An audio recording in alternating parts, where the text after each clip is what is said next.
Solution में components के analysis हम दो तरीकों से कर सकते हैं, एक क्वांटिटेटिव एनालिसिस और एक क्वालिटेटिव एनालिसिस।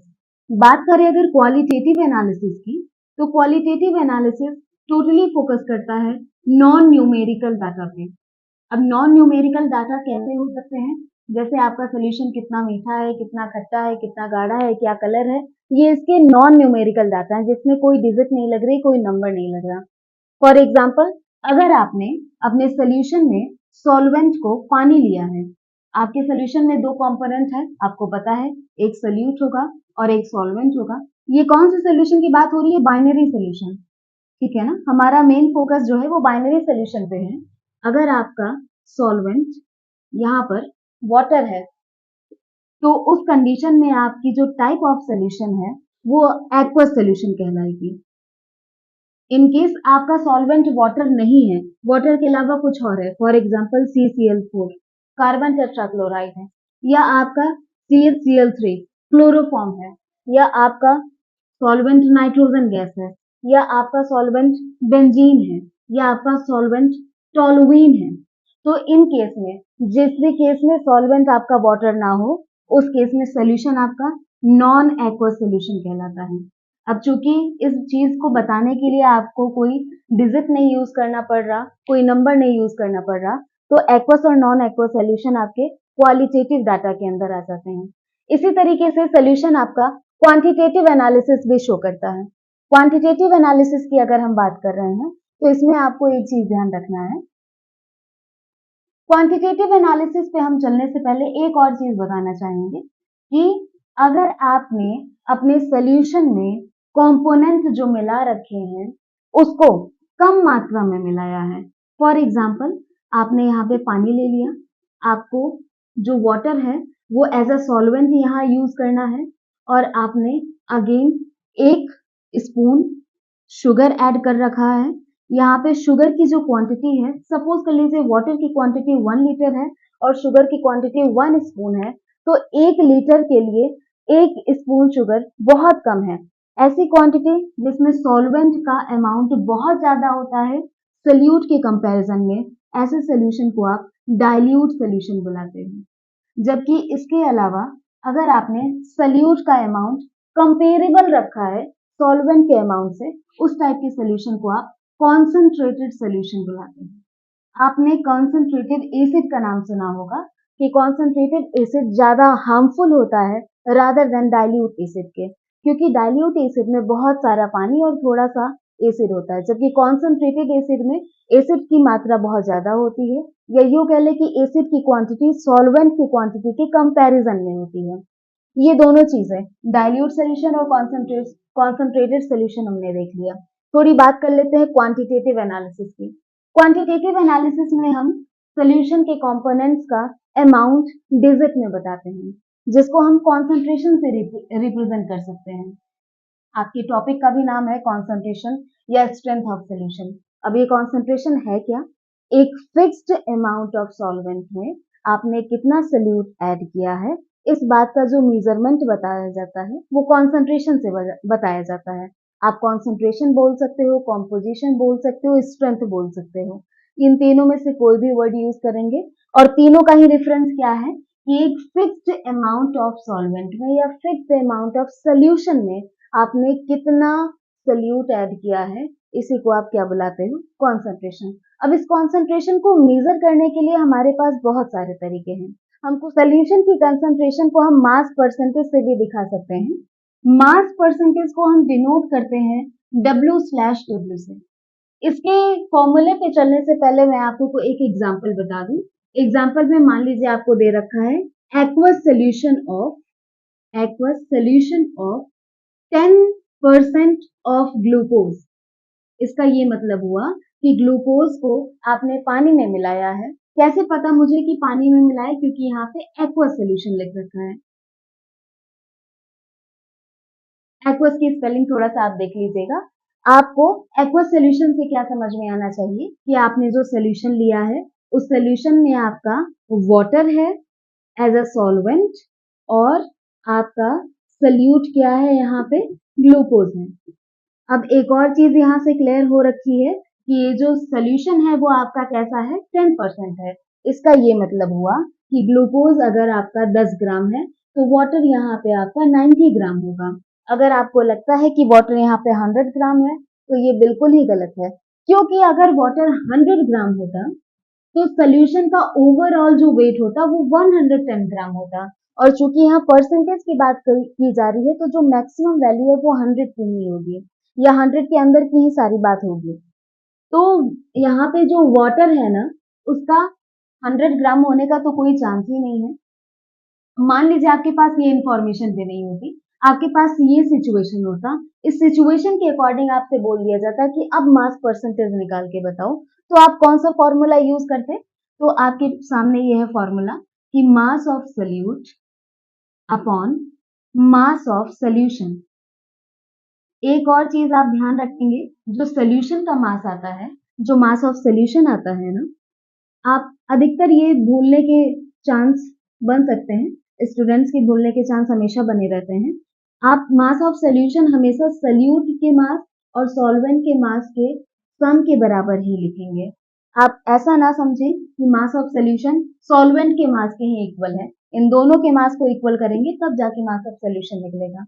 एक और इम्पोर्टेंट बात, अगर आपने ये ग्राम में लिया है तो आपके पास सोल्यूशन का मास भी ग्राम में ही आना चाहिए। अगर आपने सोल्यूट का मास केजी में लिया है तो सोल्यूशन का मास भी केजी में ही आना चाहिए। ओवरऑल इन दोनों की यूनिट सेम होनी चाहिए, डिफरेंट होगी तो वो कैंसिल आउट नहीं हो पाएगी। इनटू 100, ये रहा आपका कंप्लीट फॉर्मूला। ये वैल्यू जो भी आती है वो यूनिटलेस होती है, इनफैक्ट कोई भी परसेंटेज की वैल्यू जो आती है वो यूनिटलेस ही होती है।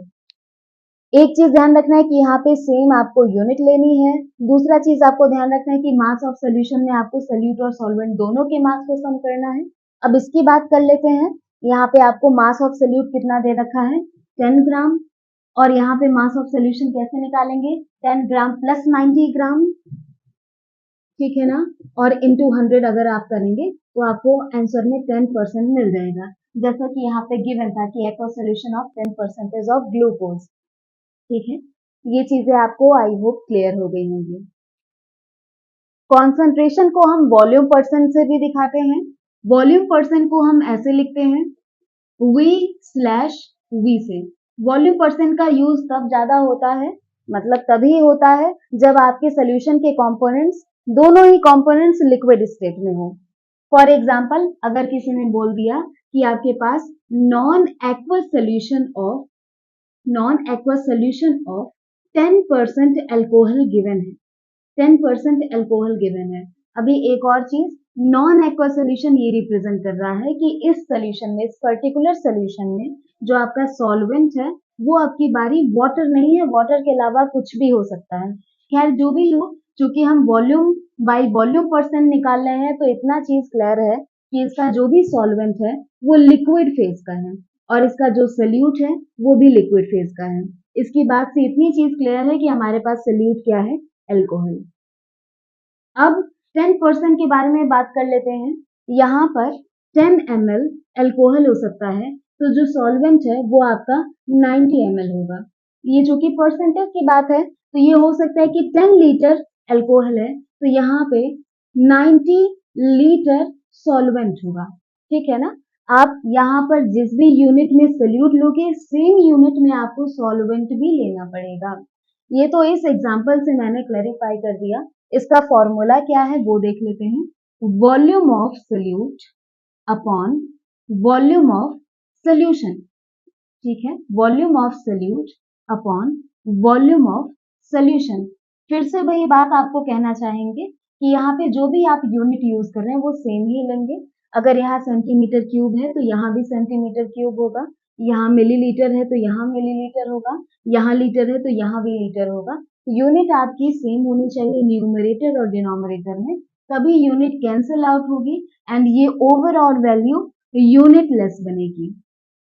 अब हम मान लेते हैं कि मुझे ये सिचुएशन नहीं गिवन थी, ये मुझे क्वेश्चन में नहीं गिवन था, डायरेक्टली ये सिचुएशन मुझे मिली है। अब इस सिचुएशन को परसेंटेज में कैसे कन्वर्ट करते हैं, तो मैंने यहाँ पे लिखा है वॉल्यूम ऑफ सोल्यूट, आपको ऊपर लिखना है। सोल्यूट यहाँ पे आपका अल्कोहल है, मान लीजिए मैंने अल्कोहल 10 ml माना है तो ऊपर लिख दिया 10 ml। नीचे volume of solution, again volume of solution कैसे मिलेगा, volume of solute plus volume of solvent. Volume of solute कितना है 10 ml और वॉल्यूम ऑफ सॉल्वेंट कितना है 90 ml, इनटू 100 करना पड़ेगा। अब आपको पता है कि यहाँ पे 10 ml upon 100 ml into 100 ml किसके इक्वल आएगा, इंटू 100 किसके इक्वल आएगा 10% के इक्वल आएगा। ठीक है ना, ये 100 कटा, ये यूनिट कटी, आपको 10 मिल गया। चूंकि यूनिट लेस है ये, तो यहाँ पे ml आपको नहीं लिखना है, केवल परसेंटेज लिखना है। इसके बाद हम कॉन्सेंट्रेशन को मास वॉल्यूम परसेंटेज से भी दिखा सकते हैं।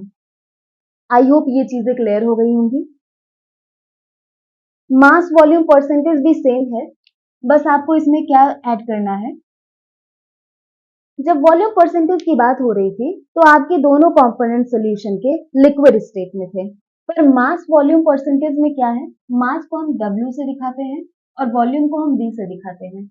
इस केस में आपको स्पेशली याद रखना है कि आपका जो सोल्यूशन है उसमें सोल्यूट आपका सॉलिड फेज में होगा और सॉल्वेंट आपका लिक्विड फेज में होगा। ठीक है, इसमें कुछ भी नहीं करना है, बस यहाँ वॉल्यूम हटा के आपको मास लिख देना है, मास ऑफ सोल्यूट, यहाँ volume of solution as it is रहेगा। ये भी क्वांटिटी यूनिट लेस है, इनटू 100 करना पड़ेगा। एग्जाम्पल की अगर आप बात करोगे तो मान लीजिए आपके पास है 5% ऑफ, अगेन ग्लूकोज ही मुझे याद आ रहा है, ग्लूकोज ले लेते हैं, 5% ऑफ ग्लूकोज सोल्यूशन। कैसे है ये सोल्यूशन, यहाँ पे आपको ब्रैकेट में दे सकता है W अपॉन V। ठीक है ना, तो यहाँ से आपको क्लियर हो जाना चाहिए कि आपका 5 ग्राम ग्लूकोज कितने सोल्यूशन में डिजोल्व है, 5 gram of glucose dissolved in 1 litre of solution. ठीक है ना, 1 लीटर ऑफ सोल्यूशन, ये चीज आपको क्लियर होना चाहिए। या 1 ml ऑफ सोल्यूशन, ये आप वैसे देख लेंगे जिस हिसाब से क्वेश्चन में आपको गिवन रहेगा। एक चीज ध्यान रखना है कि मास वॉल्यूम यहाँ पे क्या आपको बता रहा है कि सोल्यूट आपका सॉलिड स्टेट में है, इसको भी लिख देना चाहिए। सोल्यूट आपका यहाँ सॉलिड स्टेट में है, कंपल्सरी है, और सॉल्वेंट आपका यहाँ पे लिक्विड स्टेट में है। ये क्वांटिटी यूनिट लेस है, इनटू 100 होगा, बिल्कुल वॉल्यूम बाय वॉल्यूम परसेंटेज की तरह है। आई होप ये चीज भी आपको क्लियर हो गया होगा। ऐसे ही आप मोल परसेंट भी निकाल सकते हो। मोल परसेंट के लिए कुछ भी नहीं है, मोल परसेंट भी ऐसे ही निकलेगा। मोल परसेंट में आपको क्या करना है, मोल्स ऑफ सोल्यूट ऊपर लिख देना है और डिनोमिनेटर में मोल्स ऑफ सोल्यूशन लिखना है, इनटू 100 कर देना है। ये आपका मोल परसेंट हो गया। बिल्कुल परसेंटेज वाले जितने भी तरीके हैं क्या करने के लिए, कॉन्सेंट्रेशन निकालने के लिए या सोल्यूशन की स्ट्रेंथ निकालने के लिए, बेहद इजी है।